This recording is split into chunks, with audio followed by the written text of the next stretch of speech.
Él humilló a la pequeña indefensa, rapándole la cabeza solo por ser pobre. Risas crueles resonaron alrededor, pero el millonario que presenció la escena no se quedó callado. Con un gesto inesperado, cambió el destino de la niña. Y sorprendió a todos. Si esta historia te interesa, suscríbete al canal para recibir todas nuestras historias emocionantes. Continuando. El sol de la tarde se reflejaba en las ventanas espejadas del edificio empresarial en Paseo de la Reforma, mientras Ernesto Valenzuela ajustaba su corbata de seda italiana frente al espejo del elevador. A sus 52 años, su rostro marcado por líneas de expresión revelaba el peso de las decisiones que necesitaba tomar diariamente como CEO de una de las mayores empresas de consultoría del país. Repasó una vez más los números en su mente. La reunión con los accionistas no sería fácil. El tercer trimestre había cerrado por debajo de las expectativas y él necesitaba respuestas. Al salir del edificio, Ernesto decidió hacer algo inusual: caminar hasta el restaurante donde tenía su próximo compromiso en lugar de llamar a su chofer. Tal vez el aire de la ciudad aclararía sus pensamientos. Las calles del centro de Ciudad de México pulsaban con su energía característica. Ejecutivos apresurados, vendedores ambulantes, el ruido constante de los coches. Para Ernesto era apenas un escenario más que pasaba desapercibido en su rutina meticulosamente planeada. Fue cuando un grito agudo cortó el aire, proveniente de un callejón estrecho entre dos edificios comerciales. Ernesto dudó por un momento, pero algo en aquel sonido le hizo desviar su camino. Lo que encontró quedaría grabado en su memoria para siempre. Una niña pequeña, que no aparentaba tener más de 6 años, estaba arrodillada en el suelo sucio mientras un hombre de apariencia descuidada pasaba unas tijeras oxidadas por su cabello de forma brutal. Los mechones oscuros caían a su alrededor, como hojas muertas, formando una triste alfombra en el concreto manchado.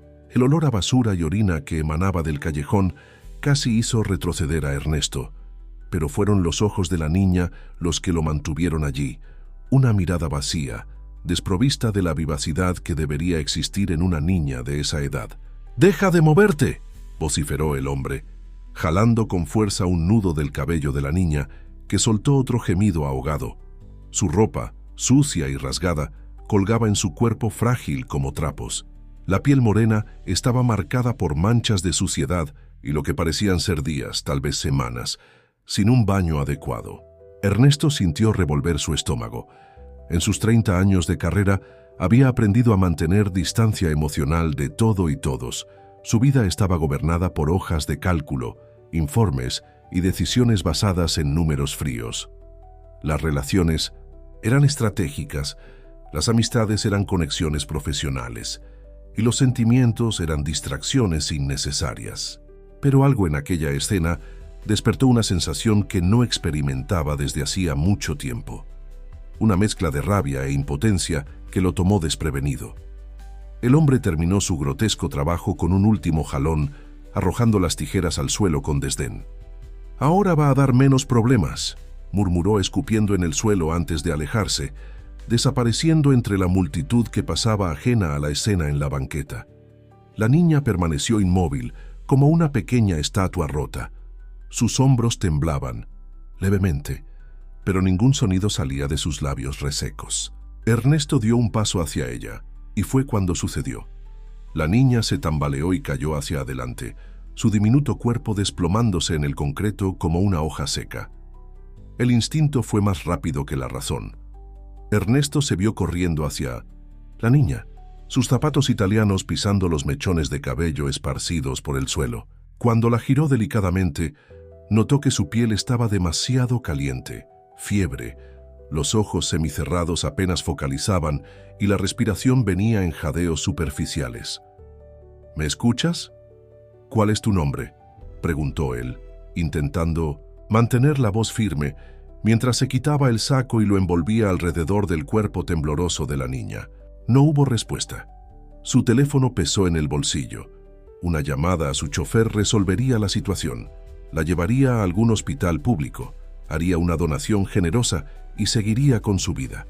Era el procedimiento lógico, lo que tendría sentido. Pero cuando intentó alcanzar el aparato, la mano pequeña y sucia de la niña agarró su muñeca con una fuerza sorprendente. «Por favor», susurró ella, antes de que sus ojos se cerraran completamente.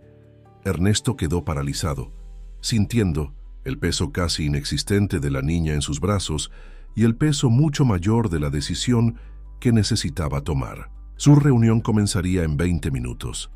Millones estaban en juego. Su carrera, su reputación, todo dependía de su presencia en aquella sala de juntas. Y ahí estaba él, en medio de un callejón sucio, sosteniendo a una niña, tan de la calle inconsciente. El sonido de la ciudad continuaba a su alrededor, claxons, conversaciones, el ruido constante de la vida siguiendo su curso normal. Pero para Ernesto, en aquel momento, el tiempo se había detenido. Miró el rostro inconsciente de la niña y vio algo que hacía mucho tiempo había olvidado. Vio humanidad en su forma más cruda y vulnerable. Y por primera vez en décadas, Ernesto Valenzuela no sabía qué hacer. El Hospital General de la Ciudad de México era un contraste gritante con los ambientes que Ernesto frecuentaba. El olor a desinfectante se mezclaba con el olor característico de enfermedad y desesperación. En la sala de espera llena, su traje italiano y zapatos lustrosos desentonaban con la simplicidad a su alrededor. Su celular no paraba de vibrar. Mensajes de los accionistas, de su secretaria, del consejo directivo. La reunión que había perdido ya era el tema principal en los pasillos de la empresa. La niña estaba siendo atendida desde hacía más de 2 horas y nadie venía a dar noticias. Ernesto caminaba de un lado a otro, consultando su reloj compulsivamente. Cada minuto allí era un minuto perdido de trabajo, de compromisos, de su vida perfectamente organizada. Pero cada vez que pensaba en irse, la imagen de aquellos ojos vacíos lo perseguía. «Señor Valenzuela», una médica joven con ojeras profundas y expresión grave lo llamó. «¿Podemos hablar?». En su pequeña y desordenada oficina, la doctora Carmela explicó la situación.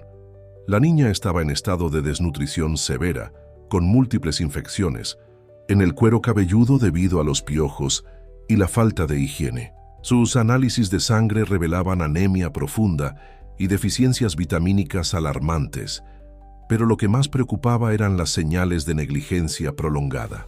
«¿No tiene ningún documento?», preguntó la médica, hojeando una ficha prácticamente en blanco. «¿Ninguna información sobre la familia?». Ernesto negó con la cabeza. «La encontré en la calle, no sé nada sobre ella». La médica suspiró quitándose los lentes y frotándose los ojos cansados. «Señor Valenzuela, necesito ser clara. Esta niña necesita cuidados intensivos. No podemos simplemente tratarla y devolverla a la calle. Necesitamos contactar al DIF». La palabra cayó como una piedra en el estómago de Ernesto. El DIF significaba burocracia, investigaciones, su nombre involucrado en un proceso que podría arrastrarse durante meses. Su reputación no podía ser manchada por un escándalo que involucrara a una niña de la calle. «¿Cuánto tiempo hasta que reciba el alta?», preguntó él, ya calculando mentalmente cómo podría resolver aquella situación de la manera más discreta posible. «No va a recibir el alta tan pronto», respondió la médica, su voz cargando una nota de reprobación. «Y aun cuando esté físicamente recuperada, ¿a dónde iría?». Ernesto sintió el peso de aquella pregunta. Su mente empresarial, entrenada para resolver problemas complejos, no encontraba una solución simple para aquella situación. Fue cuando la enfermera entró apresuradamente a la oficina. «Doctora, la niña despertó y está teniendo una crisis». Los gritos podían oírse desde el pasillo. Cuando llegaron a la habitación, encontraron a la pequeña paciente encogida en una esquina de la cama, los ojos desorbitados de pavor intentando arrancar el acceso del suero con las manos temblorosas. 2 enfermeras trataban de contenerla, pero ella se debatía con una fuerza que su cuerpo frágil no parecía capaz de tener. «No, no, déjenme», gritaba ella, su voz ronca y desesperada. «Él va a volver, él siempre vuelve». Ernesto sintió algo extraño en el pecho, una sensación que no experimentaba desde hacía años. Ver a aquella niña en pánico, aterrorizada por un miedo que él no comprendía, tocó algo profundo dentro de él. Sin pensar, se acercó a la cama. «Todo está bien», dijo él, su voz normalmente autoritaria ahora suave. «Nadie va a lastimarte aquí». Para sorpresa de todos, la niña dejó de debatirse. Sus ojos, aún desorbitados, se fijaron en Ernesto. Por un momento hubo silencio. Entonces, inesperadamente, ella extendió su pequeña y sucia mano hacia él. «¿Lo prometes?», susurró ella, su voz tan baja que apenas podía ser escuchada. Antes de que Ernesto pudiera responder, la doctora Carmela tocó su hombro. «Señor Valenzuela, ¿puedo hablar con usted un momento? Es sobre sus análisis. Encontramos algo preocupante». Ernesto miró a la médica, luego a la niña, que aún mantenía la mano extendida hacia él. En ese momento se dio cuenta de que estaba en medio de una encrucijada que cambiaría su vida para siempre. De un lado, su vida organizada, su brillante carrera, su reputación impecable. Del otro, una niña quebrada que, por alguna razón inexplicable, parecía confiar en él. La pequeña mano continuaba extendida, esperando una respuesta. Y por primera vez en su vida, Ernesto Valenzuela no tenía un plan. En el silencioso pasillo del hospital, la doctora Carmela mostró a Ernesto una serie de análisis y radiografías. Cada imagen, cada resultado, contaba una historia que hacía revolver su estómago. Antiguas fracturas mal curadas, marcas de quemaduras cicatrizadas, señales de trauma que no concordaban con accidentes infantiles comunes. El pequeño cuerpo de la niña era un mapa de sufrimiento que iba mucho más allá de la vida en las calles. «Estas marcas no son recientes», explicó la médica, su voz cargada de preocupación. «Algunas tienen meses, otras años. Sea quien fuera que estaba cuidando de ella antes». Ernesto levantó la mano impidiéndole continuar. No necesitaba escuchar el resto. Su mente ya estaba procesando las implicaciones de aquellos descubrimientos. En sus años como empresario, había aprendido a leer entre líneas, a ver más, allá de lo obvio. Y lo que aquellos exámenes mostraban era una historia que él no quería, pero necesitaba entender. De regreso a la habitación, encontró a la niña más calmada, aunque sus ojos aún mantenían aquel brillo asustado de animal acorralado. Había comido un poco de sopa y ahora jugaba distraídamente con el borde de la sábana hospitalaria, como si aquel trozo de tela fuera la cosa más interesante del mundo. «¿Cómo te llamas?», preguntó Ernesto, sentándose en la silla junto a la cama. Su voz salió más suave de lo que pretendía. La niña continuó enfocada en la sábana, sus pequeños dedos trazando patrones invisibles en la tela blanca. Por un momento, Ernesto pensó que no respondería como en las otras veces en que la pregunta había sido hecha. «Lupita», susurró ella finalmente, tan bajo que casi no la escuchó. El nombre golpeó a Ernesto como un puñetazo en el estómago. Lupita. Ya no era solo la niña, la criatura. Tenía un nombre, una identidad. Por más simple que fuera, esta información lo cambiaba todo. «Lupita», repitió él probando el nombre. «Es un nombre bonito». Ella levantó los ojos brevemente, antes de volver su atención a la sábana. «A él no le gustaba mi nombre», murmuró. «¿A quién no le gustaba Lupita?». La reacción fue inmediata. El pequeño cuerpo se encogió. Los dedos apretaron la sábana con fuerza, y un temblor visible recorrió sus hombros. Ernesto se dio cuenta demasiado tarde de que había tocado algo profundo, una herida que aún sangraba. «No quiero volver», dijo ella, su voz entrecortada por el miedo. «Por favor, no dejes que él me encuentre». Antes de que Ernesto pudiera responder, una trabajadora social entró en la habitación. Era una mujer de mediana edad, con un moño severo y una expresión que mezclaba eficiencia y cansancio. «Señor Valenzuela, soy Gabriela Sánchez del DIF. Necesitamos hablar sobre la situación de la menor». Ernesto sintió a Lupita apretar su mano con una fuerza sorprendente. El miedo en sus ojos era palpable, real, sofocante. La trabajadora social comenzó a explicar los procedimientos estándar. ¿Cómo Lupita sería enviada a un albergue temporal mientras investigaban su caso? ¿Cómo intentarían localizar a familiares? ¿Cómo el proceso legal seguiría su curso? Cada palabra parecía una sentencia para la niña, que se encogía más y más en la cama del hospital. Ernesto podía sentir el temblor que recorría su pequeño cuerpo, el pavor silencioso que emanaba de ella. ¿Existe otra opción?, interrumpió él, sorprendiéndose a sí mismo con la pregunta. La trabajadora social ajustó sus lentes, estudiándolo con interés renovado. ¿Qué tipo de opción tiene en mente? Ernesto abrió la boca para responder, pero la cerró enseguida. ¿Qué estaba pensando? Su vida estaba comandada por números, reuniones, decisiones frías y calculadas. No había espacio para una niña traumatizada, para responsabilidades que iban más allá del mundo corporativo. Fue cuando Lupita soltó su mano. El gesto fue tan suave, tan resignado, que dolió más que si ella hubiera gritado. Se volvió hacia la pared, encogiéndose en posición fetal como si ya esperara el abandono, como si fuera apenas un día más en su vida de pérdidas. De hecho, dijo Ernesto, su voz asumiendo el tono decisivo que usaba en negociaciones importantes, me gustaría discutir la posibilidad de una custodia temporal. Las palabras salieron de su boca antes de que pudiera pensar en las consecuencias. La trabajadora social levantó las cejas, sorprendida. Lupita se volvió lentamente, sus grandes ojos fijos en él, como si no creyera lo que había escuchado. ¿Tiene noción de la responsabilidad que eso implica?, preguntó Gabriela, su tono profesional apenas ocultando el escepticismo.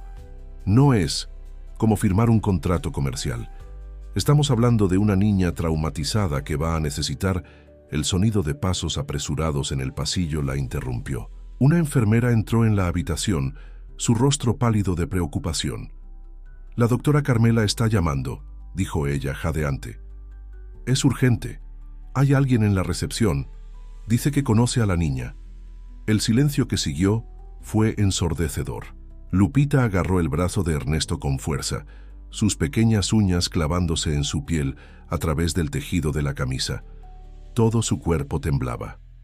«Me encontró», susurró ella, el terror en su voz helando la sangre de todos en la habitación. La tensión en la habitación del hospital era palpable. Ernesto sintió que el agarre de la mano de Lupita se intensificaba en su brazo, mientras la trabajadora social y la enfermera intercambiaban miradas preocupadas. Desde el pasillo, voces alteradas resonaban, acercándose. «No dejes», imploró Lupita, su voz casi inaudible.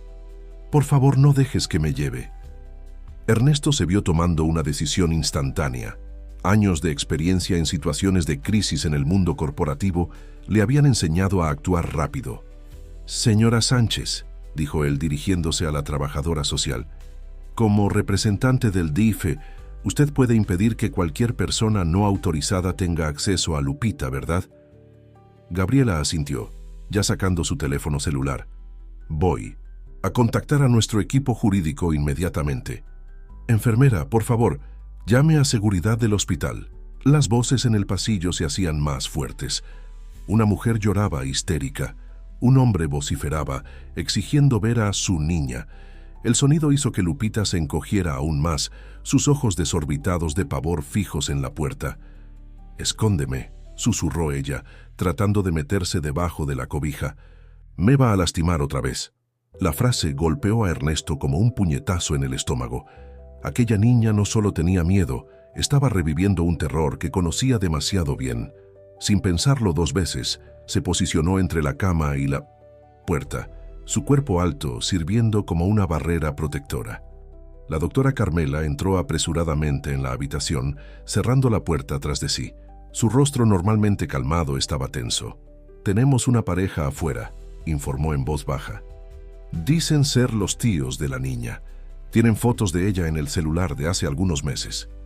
El temblor en el cuerpo de Lupita aumentó visiblemente. Sus dedos apretaban la sábana con tanta fuerza que los nudillos estaban blancos. «Ellos mintieron», murmuró ella, lágrimas silenciosas escurriendo por su rostro. «No son mis tíos. Él compró las fotos». Ernesto sintió que su sangre se helaba. La implicación de aquellas palabras era demasiado perturbadora para procesar.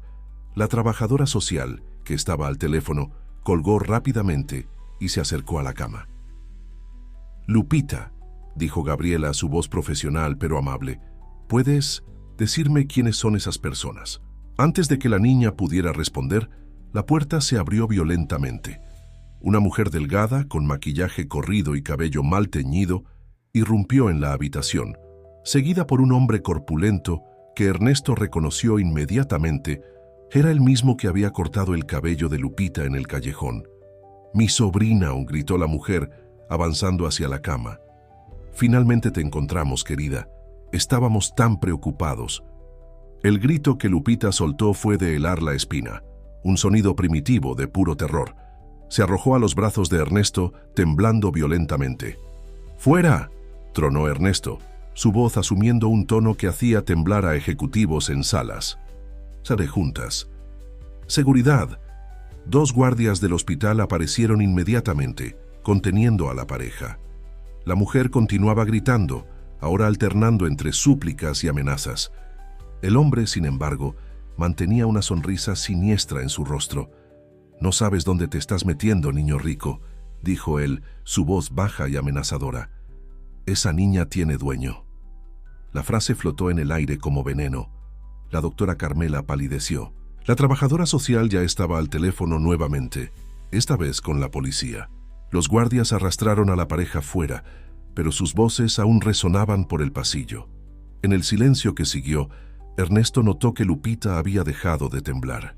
Cuando miró hacia abajo, vio que se había desmayado en sus brazos, exhausta, por el miedo y la adrenalina. «Señor Valenzuela», dijo Gabriela, su rostro grave, «creo que necesitamos hablar sobre esa custodia temporal. La situación es mucho más seria de lo que imaginábamos». Ernesto asintió, aún sosteniendo a Lupita inconsciente. Las palabras del hombre resonaban en su mente. «Esa niña tiene dueño». Su instinto le decía que estaba al borde de descubrir algo mucho más oscuro y peligroso de lo que jamás había imaginado. La doctora Carmela se acercó con una jeringa. «Voy a aplicarle un sedante leve. Necesita descansar», explicó. «Pero antes necesitamos transferirla. Este hospital ya no es seguro». En aquel momento, mirando el rostro dormido de Lupita, Ernesto supo que su vida había cambiado irrevocablemente. Lo que había comenzado como un acto impulsivo de bondad se estaba transformando en algo mucho mayor y potencialmente mucho más peligroso. El apartamento de Ernesto, en el 20º piso de uno de los edificios más lujosos de Ciudad de México, nunca pareció tan vacío y al mismo tiempo tan lleno de significado.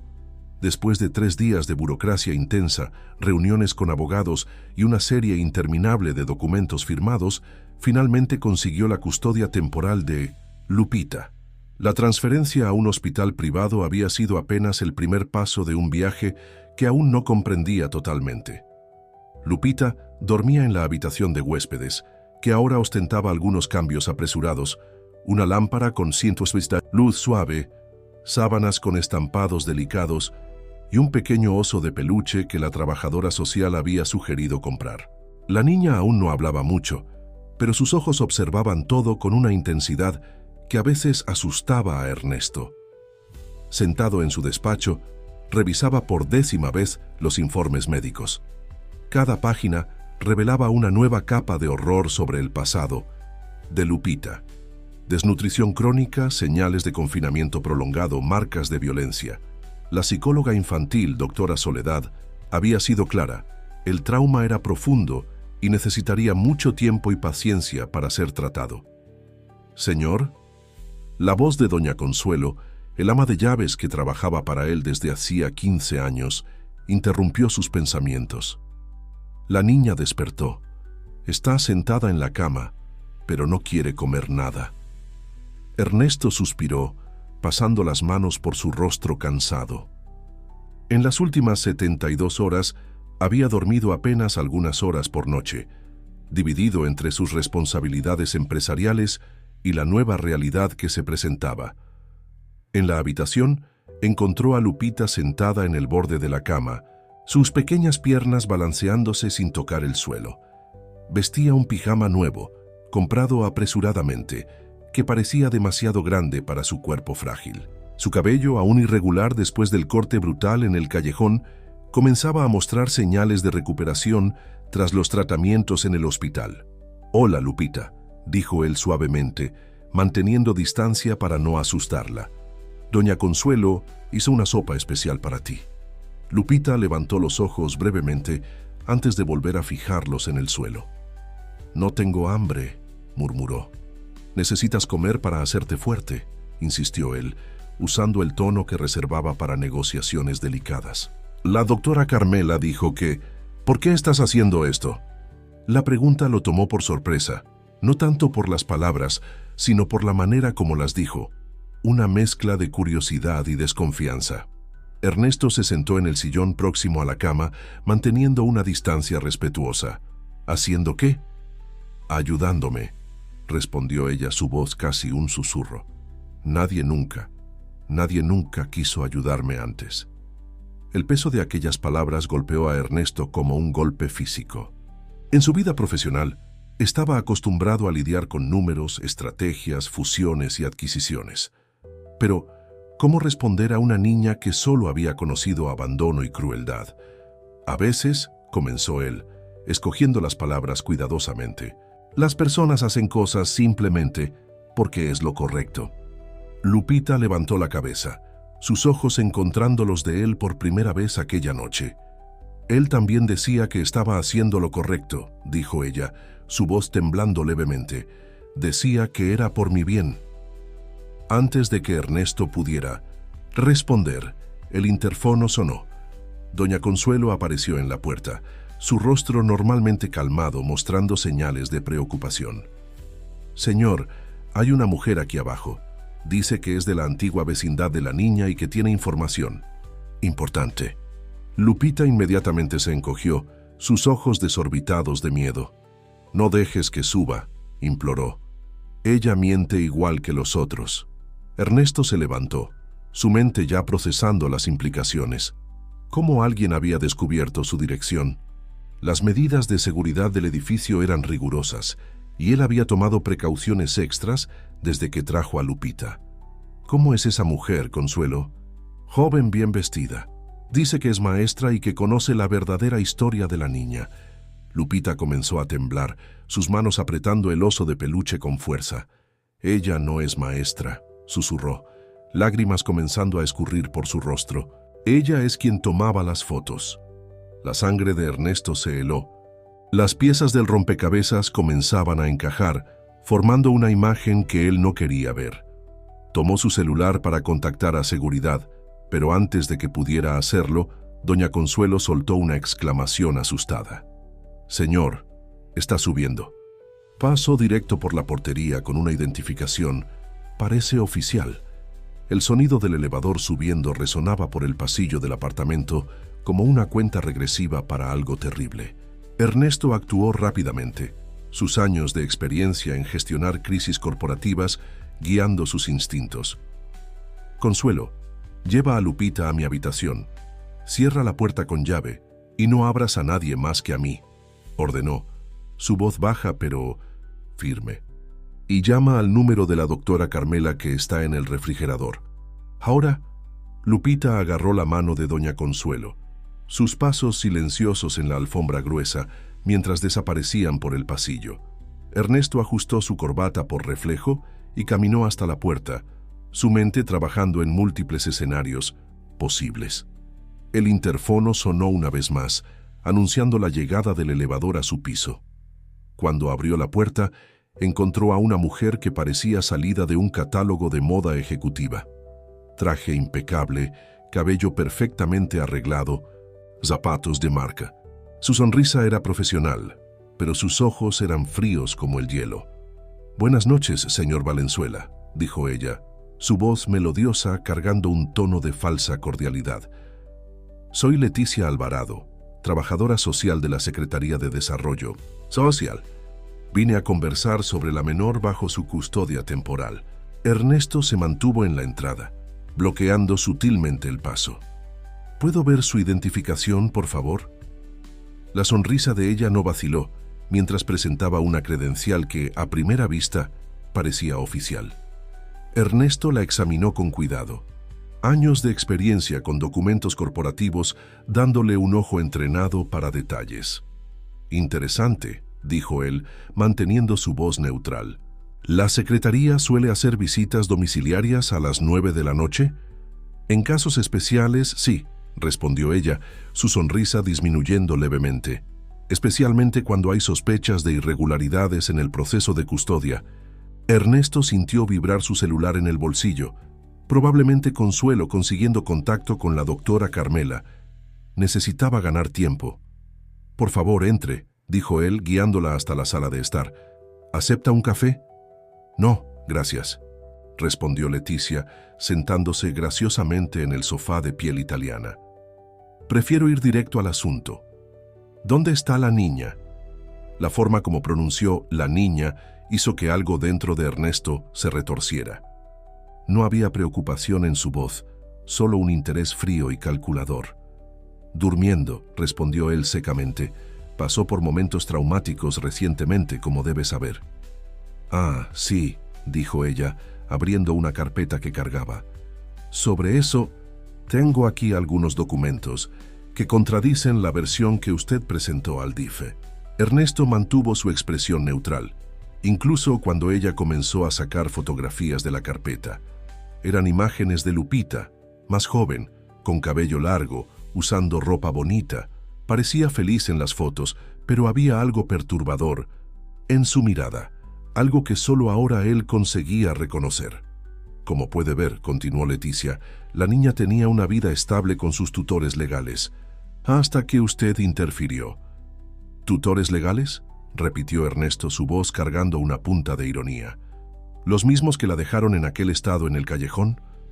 La sonrisa de Leticia desapareció completamente. Señor Valenzuela, usted es un hombre importante, con una reputación que cuidar. ¿Está seguro de que quiere involucrarse en esta situación? Fue cuando un ruido proveniente del pasillo llamó la atención de ambos. Lupita estaba parada en la entrada de la sala, temblando pero con los ojos fijos en Leticia. Doña Consuelo estaba justo detrás, su rostro pálido de preocupación. «Discúlpeme, señor», susurró el ama de llaves. «Se escapó cuando fui a atender el teléfono». Leticia se levantó, su rostro iluminándose con una sonrisa que no alcanzaba sus ojos. «Lupita, querida, qué bueno verte. Es hora de volver a casa». La reacción de Lupita fue instantánea y chocante. En vez de encogerse de miedo, como había hecho antes, dio un paso al frente, sus pequeñas manos cerradas en puños. «Tú prometiste», dijo ella, su voz temblando pero clara. «Prometiste que si sonreía en las fotos, ellos no me lastimarían más». El silencio que siguió fue ensordecedor. Ernesto sintió que su corazón se detenía por un momento, la implicación de aquellas palabras cayendo sobre él como un peso aplastante. Leticia permaneció inmóvil, su rostro una máscara de sorpresa calculada. «Lupita, querida, estás confundida», dijo ella, su voz ahora más dura. «Vamos». El sonido del timbre la interrumpió. Por la puerta entreabierta, Ernesto vio la figura familiar de la doctora Carmela, acompañada por dos policías. El rostro de Leticia perdió todo el color. «Buenas noches», dijo la médica, entrando en la sala con autoridad. «Creo que tenemos mucho de qué hablar sobre documentos falsificados y una red de explotación infantil». Las horas siguientes se desarrollaron como una pesadilla en cámara lenta. El lujoso apartamento de Ernesto, normalmente un santuario de orden y tranquilidad, se transformó en una escena de investigación. Leticia había sido llevada para declarar, su rostro una máscara de furia contenida, cuando los policías le colocaron las esposas. Lupita permanecía sentada en el sofá, abrazada a su oso de peluche, observando todo con ojos cansados pero atentos. La doctora Carmela estaba a su lado, revisando discretamente sus signos vitales, mientras una policía especializada en crímenes contra niños intentaba, gentilmente, obtener más información. «Señor Valenzuela». La voz de Gabriela Sánchez, La trabajadora social del DIF que había acompañado el caso desde el inicio lo sacó de sus pensamientos. «Podemos hablar en privado». En el despacho, Gabriela parecía más abatida que nunca.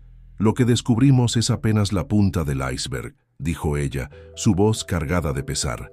Leticia formaba parte de una red que se aprovechaba de niños en 1900, situación de vulnerabilidad. Las fotos eran apenas una parte del esquema. Ernesto sintió revolver su estómago. Las implicaciones eran demasiado devastadoras para procesar. ¿Cómo nadie se dio cuenta antes? Eran muy cuidadosos, respondió Gabriela, pasando las manos por su cabello canoso. Documentos falsos perfectos, conexiones en lugares estratégicos, una fachada impecable de legitimidad. Si Lupita no hubiera escapado... Un grito proveniente de la sala interrumpió la conversación. Cuando llegaron allí, encontraron a Lupita en medio de un ataque de pánico, su pequeño cuerpo temblando violentamente mientras se encogía en la esquina del sofá. Comenzó a hablar sobre las fotos, explicó la policía, pareciendo avergonzada. Y entonces, Ernesto se acercó instintivamente, arrodillándose cerca del sofá sin tocar a Lupita. «Todo está bien», dijo él, su voz suave. «¿Estás segura aquí?» «Ellos volverán», susurró Lupita, su rostro escondido entre las rodillas. «Siempre vuelven». «No esta vez», garantizó Ernesto, sorprendido por la firmeza en su propia voz. «Lo prometo». Lupita levantó la cabeza lentamente, sus ojos encontrando los de él. «¿Por qué eres diferente?» La pregunta tomó a Ernesto desprevenido. Por un momento, se vio reflejado en los ojos de aquella niña, no como el empresario exitoso que todos conocían, sino como alguien que, por primera vez en mucho tiempo, estaba haciendo algo verdaderamente significativo. «Tal vez», comenzó él, escogiendo las palabras con cuidado, «yo necesitaba tanta ayuda como tú». Fue cuando doña Consuelo entró apresuradamente en la sala, su rostro normalmente calmo marcado por la preocupación. «Señor, hay algo que necesita ver. En la televisión». El noticiero nocturno exhibía imágenes del edificio donde estaban, con un titular sensacionalista sobre el arresto de una supuesta trabajadora social. El rostro de Leticia aparecía destacado, junto con especulaciones sobre una red de explotación infantil involucrando a personas de alto poder adquisitivo. «Esto no es bueno», murmuró la doctora Carmela observando la reacción de Lupita al reportaje. «La exposición mediática puede comprometer todo el proceso de recuperación». Como confirmando sus temores, el teléfono de Ernesto comenzó a sonar incesantemente. Los mensajes aparecían en su celular, del consejo directivo, de accionistas, de la asesoría de prensa. Su nombre ya estaba siendo mencionado en las redes sociales, con teorías y especulaciones multiplicándose cada minuto. Lupita observaba todo con una comprensión más allá de su edad. «Vas a tener problemas por mi culpa», dijo ella, su pequeña voz cargada de culpa. Antes de que Ernesto pudiera responder, su celular vibró con un mensaje que hizo helar su sangre. Era de un número desconocido, pero el contenido era claro. «No tienes idea del avispero que has agitado, Valenzuela. Devuelve a la niña o tu vida perfecta termina mañana». La doctora Carmela, que había leído el mensaje por encima de su hombro, intercambió una mirada significativa con la policía. «Necesitamos sacarlos a ambos de aquí. Ahora».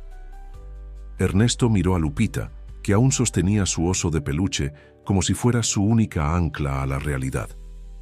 En aquel momento, todas sus certezas anteriores, sobre éxito, sobre control, sobre lo que realmente importaba, parecían insignificantes.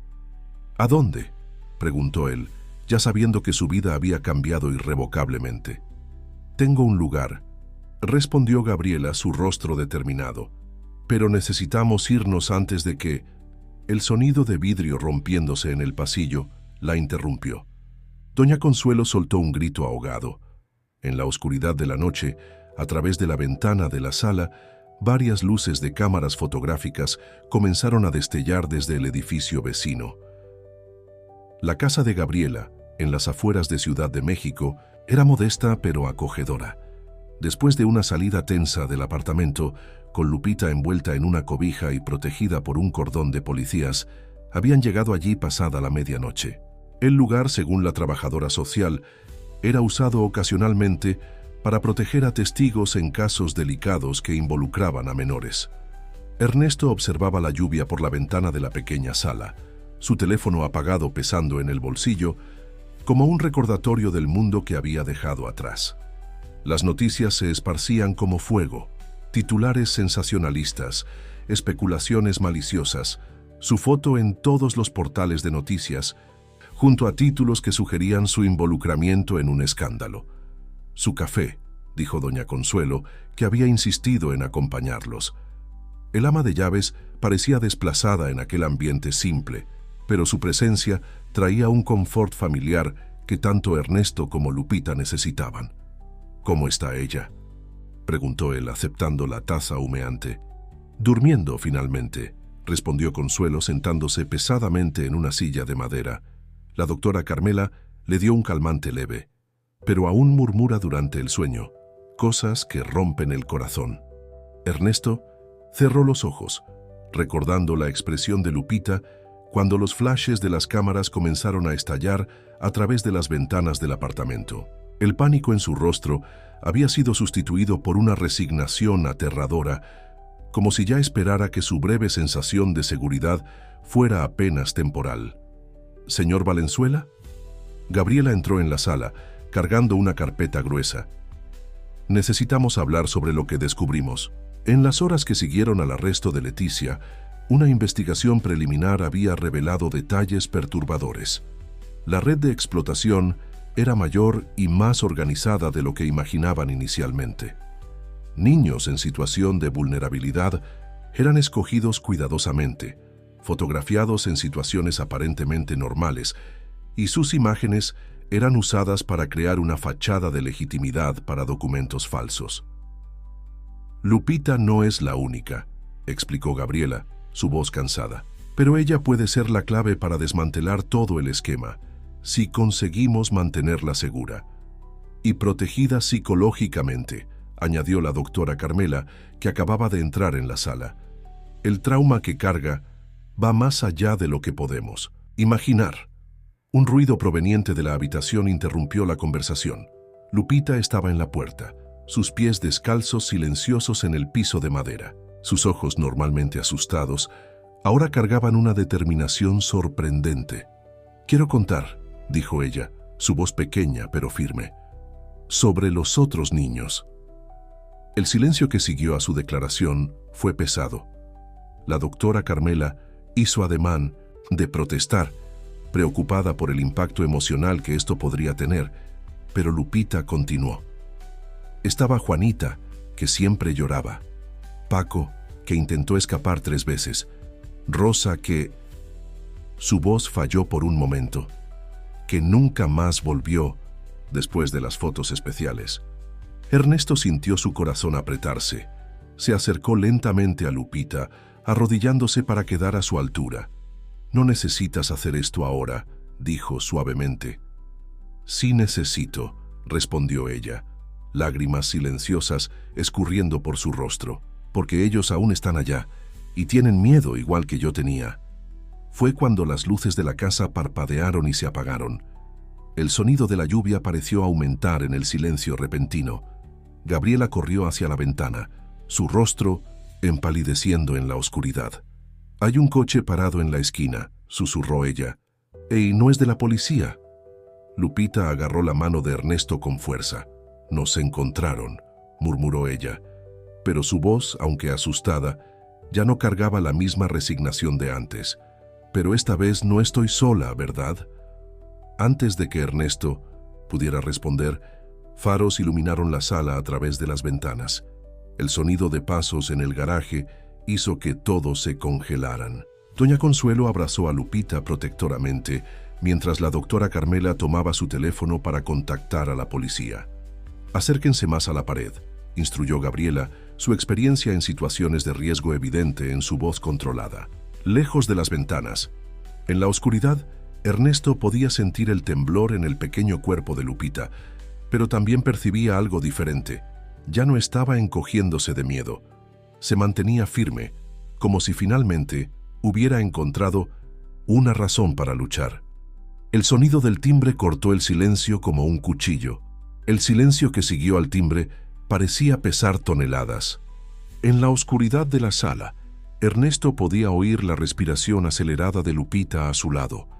La lluvia continuaba cayendo afuera, creando sombras inquietantes en las paredes a través de las rendijas de la cortina. «Por la puerta trasera», susurró Gabriela, guiando al grupo con la experiencia de quien ya había pasado por situaciones similares. «Hay un camino que lleva a la parte de atrás de la casa vecina». El timbre sonó nuevamente, esta vez acompañado por golpes firmes en la puerta. «Sabemos que están ahí dentro». Una voz masculina atravesó la madera. «No compliquen las cosas». Lupita agarró la mano de Ernesto con más fuerza, pero su rostro mostraba una determinación sorprendente. «No voy a volver», murmuró ella tan bajo que solo él podía escuchar. Siguiendo a Gabriela, se movieron silenciosamente por la cocina oscura. Doña Consuelo sostenía el bolso con los documentos importantes y algunas pertenencias básicas que habían conseguido tomar antes de salir del apartamento. La doctora Carmela mantenía un brazo, sea protector alrededor de Lupita. El ruido de vidrio rompiéndose en la sala hizo que todos se detuvieran. Pasos pesados resonaron por el pasillo. «Rápido», susurró Gabriela, abriendo la puerta trasera con cuidado para no hacer ruido. El patio estaba empapado por la lluvia, el lodo dificultando cada paso. Lupita tropezó, pero Ernesto la atrapó antes de que cayera, cargándola en brazos. Su traje italiano, que apenas algunos días antes era símbolo de su estatus y poder, ahora estaba enlodado y empapado. Llegaron hasta una cerca baja que separaba el terreno de la casa vecina. Gabriela ya conocía el camino. Era una ruta de escape planeada para emergencias. Del otro lado, un garaje vacío ofrecía refugio temporal. Fue cuando un haz de luz cortó la oscuridad, iluminando al grupo. «Los encontré», gritó una voz desde la puerta trasera de la casa. Lo que sucedió después pareció desarrollarse en cámara lenta. Doña Consuelo, que siempre había sido la personificación de la discreción y cautela, sorprendió a todos. Con una agilidad inesperada para su edad, tomó la manguera enrollada en la pared del garaje y abrió la llave con toda su fuerza. El chorro de agua golpeó al hombre que sostenía la linterna, haciéndolo tambalearse hacia atrás. La confusión momentánea fue suficiente para que consiguieran alcanzar la calle paralela, donde una patrulla acababa de estacionarse, respondiendo a la llamada silenciosa que la doctora Carmela había hecho. Pero la victoria fue breve. Al entrar en la patrulla, Lupita soltó un grito ahogado. Del otro lado de la calle, un coche negro se estacionó bruscamente. La puerta se abrió y una figura familiar emergió, el hombre que había cortado el cabello de Lupita en el callejón. «Esto no va a quedarse así, Valenzuela», gritó él, su voz cortando la lluvia. «No tienes idea de lo que estás protegiendo». Ernesto sintió temblar a Lupita en sus brazos, pero cuando miró hacia ella, no vio miedo en sus ojos. Vio algo diferente, una mezcla de tristeza y determinación. «Él está mintiendo», dijo ella, su voz baja pero clara. «Yo sé dónde están los otros. Yo sé todos los lugares que ellos usan». La revelación cayó como un rayo. Gabriela y la doctora Carmela intercambiaron miradas significativas. Lupita no era solo una víctima, era una testigo clave que podría exponer toda la operación. El coche de la policía arrancó, llevándolos lejos de allí. A través del vidrio trasero, Ernesto vio más patrullas llegando, rodeando al hombre, del coche negro. Pero algo en su sonrisa confiada, incluso mientras era detenido, decía que aquello aún no había terminado. «¿A dónde vamos ahora?», se preguntó doña Consuelo, intentando secar su rostro mojado con un pañuelo ya empapado. «A un lugar seguro», respondió Gabriela, su rostro tenso en la luz intermitente de las sirenas. «Pero antes, Lupita necesita contarnos todo lo que sabe. Cada detalle puede salvar una vida». Lupita asintió recostándose contra Ernesto. Su pequeño cuerpo aún temblaba, pero había una nueva fuerza en su postura. Ya no era solo la niña asustada del callejón, era alguien que había encontrado su voz. «Hay un lugar», comenzó ella, su voz casi un susurro. «Un lugar donde llevan a los niños antes de las fotos. Es una casa grande, con una cerca azul. Su...» Voz falló cuando el policía que conducía la patrulla dio una curva brusca. Por un momento, las luces de otro coche iluminaron el interior del vehículo, y Ernesto vio algo que hizo helar su sangre, una pequeña mancha roja extendiéndose en la blusa blanca de Lupita. La sala de urgencias del hospital privado estaba tranquila a aquella hora de la madrugada. Ernesto observaba a través del vidrio de la sala de espera mientras la doctora Carmela examinaba a Lupita. La mancha roja no era sangre, como temían inicialmente, sino una reacción alérgica severa, resultado del estrés y de la exposición a la lluvia. Aún así, cada minuto que pasaba parecía una eternidad. Las palabras de Lupita sobre la casa con la cerca azul resonaban en su mente, mezclándose con las amenazas del hombre en la calle. La policía había conseguido arrestar a 3 sospechosos, pero era evidente que ellos eran apenas la superficie de algo mucho mayor. «Señor Valenzuela». La voz de Gabriela lo trajo de vuelta a la realidad. La trabajadora social sostenía una tablet, su rostro marcado por la preocupación. «Necesitamos hablar sobre lo que sucedió con su empresa». Ernesto casi se había olvidado del mundo exterior, del imperio corporativo que había construido a lo largo de décadas. Casi. La tablet mostraba titulares alarmantes.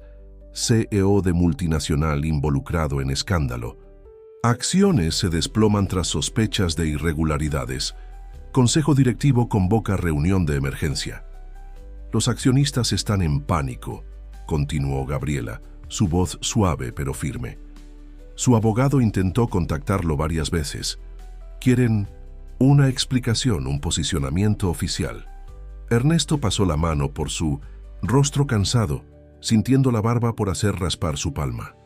Su traje empapado había sido reemplazado por un conjunto de ropa simple del hospital, y por primera vez en su vida adulta no le importaba su apariencia. «Lo único que importa ahora es mantener a Lupita segura», respondió él, sorprendiéndose con la firmeza en su propia voz. Como si hubiera escuchado su nombre, Lupita apareció en la puerta del consultorio, apoyada por la doctora Carmela. Su rostro estaba pálido, pero sus ojos mantenían aquella determinación recién descubierta. «Necesitamos ir a la Casa Azul», dijo ella, su voz ronca pero decidida. «Antes de que cambien todo de lugar». La doctora Carmela hizo un gesto de protesta. «Lupita necesita descansar. Su cuerpo está reaccionando al trauma, al estrés». «No hay tiempo», interrumpió Lupita, con una madurez que no combinaba con su edad. «Ellos siempre cambian todo cuando algo sale mal. Juanita, Paco, Rosa pueden desaparecer igual que los otros».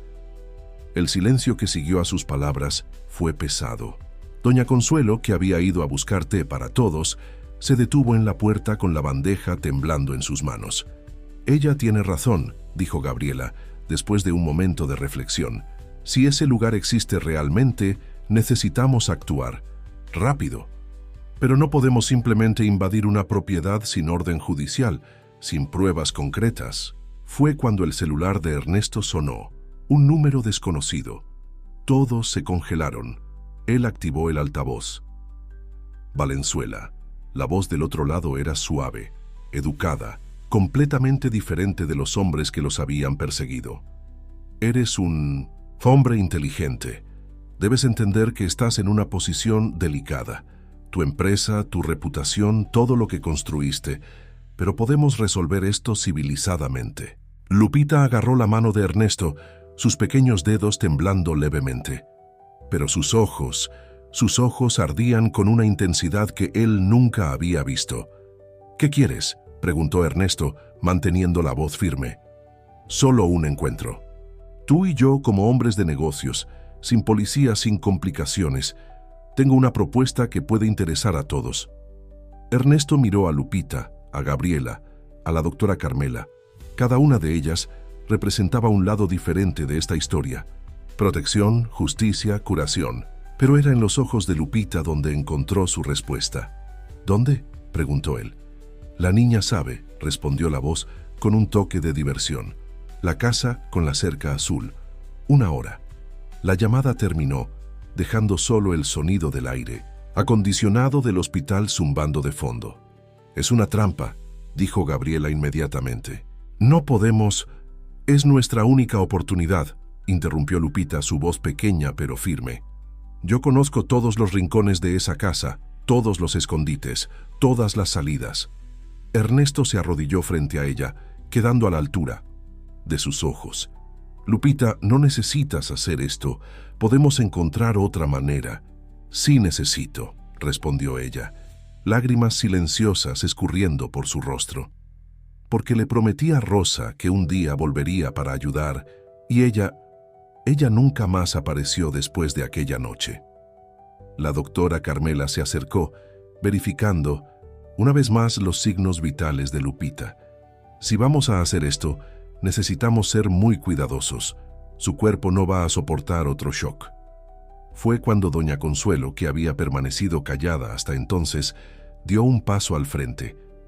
En sus manos, además de la bandeja de té, había algo que hizo que los ojos de todos se agrandaran. En la bandeja de doña Consuelo, junto con las tazas de té, había una pequeña memoria USB plateada. «Encontré esto el día que limpiaba. El despacho del señor», explicó ella, su voz temblando levemente. «Era de la señora Leticia. Debe haberla dejado caer durante la confusión». Gabriela conectó el dispositivo a su tablet con manos temblorosas. El contenido hizo que todos contuvieran la respiración. Hojas de cálculo detalladas, documentos, registros fotográficos. Era un archivo completo de las actividades de la organización. «Esto es más de lo que necesitábamos», susurró Gabriela, sus ojos recorriendo la información. «Con esto podemos...» «No», interrumpió Lupita, su voz sorprendentemente firme. «No es todo. Faltan las fotos de la sala secreta, las que tomaban cuando creían que nadie estaba viendo». Ernesto sintió su corazón apretarse. Cada nueva revelación sobre lo que Lupita había pasado era como una puñalada, pero no había tiempo para dejar que la rabia o la culpa tomaran el control. Tenían menos de 1 hora. «Voy a llamar a la policía», dijo Gabriela, ya tomando su celular. «Si ellos perciben cualquier movimiento sospechoso», comenzó Lupita, pero no necesitó terminar la frase. Todos entendieron las implicaciones. Fue cuando la doctora Carmela, que estaba inusualmente callada, dio un paso al frente. «Tengo una idea», dijo ella, quitándose su bata blanca, «pero va a exigir que todos confíen en mí, completamente». El plan era arriesgado, pero tenía potencial. Mientras la médica explicaba los detalles, Ernesto observaba a Lupita. La niña escuchaba atentamente, ocasionalmente añadiendo información sobre la casa, detalles que solo alguien que hubiera estado allí podría saber. «Hay una ventana rota en el sótano», explicó ella, dibujando un mapa improvisado en una servilleta del hospital. «Ellos colocan una madera enfrente, pero se puede quitar. Fue por allí que escapé la última vez». Doña Consuelo, que había permanecido en silencio, repentinamente tomó su bolso. «Voy a necesitar algunos materiales», dijo ella, una determinación sorprendente en su voz normalmente suave. En los 40 minutos siguientes, cada uno se preparó a su manera. Gabriela hizo llamadas estratégicas, activando una red de contactos de confianza. La doctora Carmela preparó un pequeño maletín con equipos médicos esenciales. Doña Consuelo trabajó en algo que mantuvo escondido de todos. Ernesto cambió su ropa hospitalaria por un traje nuevo que su chofer había traído. Una última pieza de su antigua vida que ahora serviría a un propósito muy diferente. «Es hora», anunció Gabriela mirando su reloj. En el estacionamiento del hospital, mientras entraban en los coches, Lupita jaló levemente la manga del traje de Ernesto. «¿Tienes miedo?», preguntó ella, su voz apenas un susurro. Ernesto se arrodilló para quedar a su altura. «Sí», respondió honestamente, «pero ¿sabes una cosa? A veces necesitamos enfrentar nuestro miedo para hacer lo correcto». Lupita asintió, una pequeña sonrisa surgiendo en su rostro cansado. «Yo también tengo miedo», admitió ella, «pero no igual que antes. Antes tenía miedo porque estaba sola. Ahora, su voz falló cuando los faros iluminaron el estacionamiento. Un coche negro, igual al que los había perseguido más temprano, entró lentamente.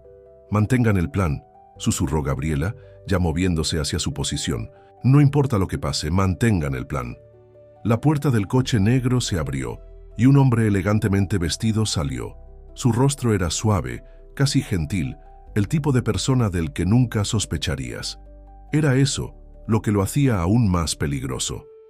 «Ah, Lupita», dijo él, su sonrisa sin alcanzar sus ojos. «Cuánto trabajo nos has dado, querida, pero ahora...» Dejó de hablar cuando notó algo extraño. Lupita no estaba encogiéndose de miedo. Al contrario, estaba sonriendo. Y no era una sonrisa de niña. Fue cuando las luces del estacionamiento se apagaron. El caos que siguió en el estacionamiento oscuro duró apenas algunos minutos, pero pareció una eternidad. Cuando las luces volvieron, la escena había cambiado completamente. El hombre, elegante, estaba rodeado por policías de civil, los mismos que Gabriela había contactado discretamente y que se estaban haciendo pasar por empleados del hospital durante la última hora. Doña Consuelo estaba al lado de una camioneta, de donde retiraba equipos de filmación que había preparado secretamente. Cada momento desde la llegada del hombre había sido registrado, incluyendo su admisión velada sobre Lupita, pero el verdadero giro ocurrió cuando llegaron a la casa de la cerca azul. Las autoridades encontraron exactamente lo que Lupita había descrito, y más.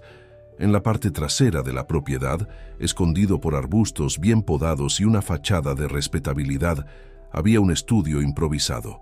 Las paredes estaban cubiertas de fotos de niños, todos con la misma mirada vacía que Lupita tenía cuando Ernesto la encontró por primera vez. «Allí», dijo Lupita señalando una puerta que parecía formar parte de la pared. «Es donde guardaban los documentos verdaderos». Dentro del compartimento secreto, además de pasaportes y actas de nacimiento originales, había algo que nadie esperaba encontrar: diarios. Decenas de ellos escritos por los propios niños. Eran testimonios silenciosos de años de abuso y explotación, guardados por algún motivo enfermizo como trofeos. «Rosa escribía en el suyo todos los días», murmuró Lupita, tocando un cuaderno particularmente gastado. Ella decía que un día alguien lo leería y entendería. La operación se extendió durante toda la madrugada. Más policías llegaron, después trabajadores sociales, psicólogos. Cada nuevo descubrimiento revelaba la extensión aterradora del esquema. No era solo una red de explotación. Era un sistema complejo que se aprovechaba de la invisibilidad de niños que la sociedad había olvidado. Ernesto observaba todo con una mezcla de horror y alivio. Su celular no paraba de sonar. La noticia se había filtrado, y ahora su participación en el descubrimiento del esquema estaba en todos los periódicos, pero no de la manera que temía. «Empresario arriesga carrera para desmantelar red de explotación infantil», decía un titular. «CEO abandona imperio corporativo para salvar niños», anunciaba otro. Pero nada de eso importaba realmente. Lo que importaba estaba sucediendo en una sala improvisada en el fondo de la comisaría, donde Lupita, con un coraje que desafiaba su edad, ayudaba a identificar a otros niños en las fotos. «Esta es Juanita», decía ella, señalando a una niña de trenzas. «Y este es Paco». Cada nombre era una vida que podría ser salvada, una familia que podría ser reunida. 3 meses pasaron desde aquella noche. El caso se había transformado en el mayor escándalo del año, llevando al arresto de decenas de personas, incluyendo empresarios, políticos y falsos trabajadores sociales. Pero para Ernesto, la verdadera transformación ocurrió en una pequeña y acogedora oficina, donde él y Lupita se sentaban 3 veces por semana con la doctora Soledad, la terapeuta que los ayudaba a procesar todo lo que había ocurrido. «¿Sabes qué es gracioso?», dijo Lupita un día jugando con su nuevo oso de peluche, elegido por ella misma en una tienda de juguetes. Antes yo pensaba que ser fuerte era no llorar, no sentir nada. Pero ahora... ¿Ahora? Incentivó Ernesto, notando cómo su cabello había crecido, cómo sus ojos habían recuperado el brillo que todo niño debería tener. Ahora sé que ser fuerte es pedir ayuda, completó ella sonriendo. Es confiar en las personas correctas. La sala de estar del nuevo apartamento de Ernesto, más pequeño y acogedor que el anterior, estaba decorada con dibujos coloridos. En la pared principal, enmarcada con cariño, estaba la primera foto oficial de Lupita, su certificado de adopción. En la mesa de centro, junto con libros infantiles y juegos de mesa, había un sobre oficial. Era la citación para el juicio de los responsables de la red de explotación. Lupita sería una de las testigos principales, pero esta vez no enfrentaría su pasado sola. ¿Todavía tienes miedo?, le preguntó ella a Ernesto la noche anterior al testimonio, mientras él acomodaba su cobija preferida. Ernesto pensó por un momento. Su mundo había cambiado completamente en los últimos meses. Había perdido su posición como CEO. Algunos amigos que ahora percibía nunca fueron verdaderos, parte de su fortuna, pero había ganado algo mucho más valioso. No, respondió honestamente. No cuando estamos juntos. Lupita sonrió, esa sonrisa que iluminaba todo su rostro y alcanzaba sus ojos. Yo tampoco, dijo ella, acomodándose en su cama nueva, en su habitación decorada con estrellas en el techo, porque ahora sé que las pesadillas no duran para siempre, que a veces los ángeles aparecen vistiendo trajes caros y con cara de enojados. Ernesto rió sintiendo sus ojos llenarse de lágrimas, no de tristeza, sino de una alegría profunda y verdadera. Y a veces, completó él, los verdaderos héroes tienen apenas 6 años y nos enseñan lo que realmente importa en la vida. Afuera, la ciudad continuaba su ritmo frenético. Pero dentro de aquel apartamento, 2 almas que el destino había unido de la manera más improbable encontraron algo que ambos pensaban haber perdido para siempre: un hogar. No solo un lugar para vivir, sino un lugar donde el amor, la confianza y el coraje florecían, probando que a veces las mayores transformaciones comienzan en los momentos más inesperados y que la familia no es solo cuestión de sangre, sino de corazón.